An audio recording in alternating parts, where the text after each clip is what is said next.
sir, what is 30A? 30A Bharat के संविधान में एक ऐसी धारा है, ये धारा ये कहती है कि हिंदू अपने धर्म की शिक्षा नहीं दे सकता, अपने कॉलेज में नहीं दे सकता, प्राइवेट कॉलेज में नहीं दे सकता, इसके लिए कॉलेज नहीं बना सकता, और जो सरकार के जो कॉलेजेस हैं उसमें नहीं दी जा सकती। लेकिन एक धारा है 30, वो 30 धारा मुसलमानों को इस बात की इजाजत देती है कि वो अपनी मजहब की शिक्षा के लिए कॉलेज खोल सकते हैं, वो मदरसे चला सकते हैं, क्रिश्चियन अपने मदरसे चला सकते हैं, स्कूल इंस्टीट्यूशन चला सकते हैं, जहां वो अपने मजहब की शिक्षा दे सकते हैं। मेरा सवाल यह है, क्या संविधान के निर्माताओं को इस बात का बोध नहीं था कि सिन्नी जी, अगर आप अपने धर्म की शिक्षा आपको नहीं मिलेगी तो आप में संस्कार कहां से आएंगे, आप में फेथ कहां से आएगा, आप वेद क्या हैं, पुराण क्या है, कैसे जानेंगे अगर आपसे कहा जाए आपको यह नहीं पढ़ना है।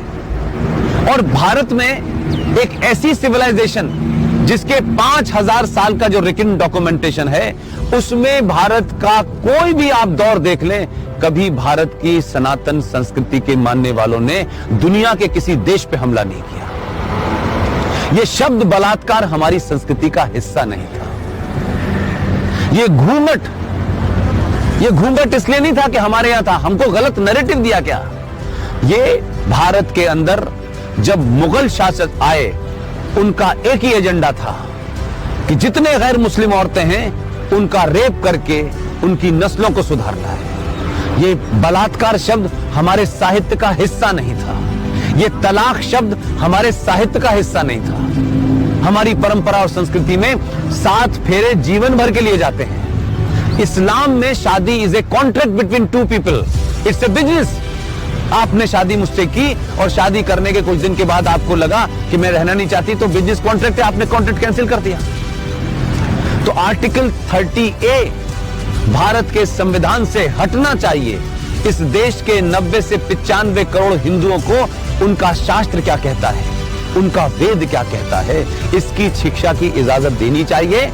और मंदिरों के ऊपर जो हिंदू पैसा चढ़ाते हैं, यह भी एक लॉ है जो नहीं पता देश को।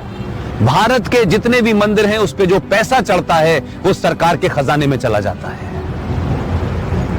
और भारत के मजारों के ऊपर जो पैसा चढ़ता है, जो गुरुद्वारों में पैसा चढ़ता है, वो सारा का सारा पैसा उस धर्म के मानने वालों के पास चला जाता है।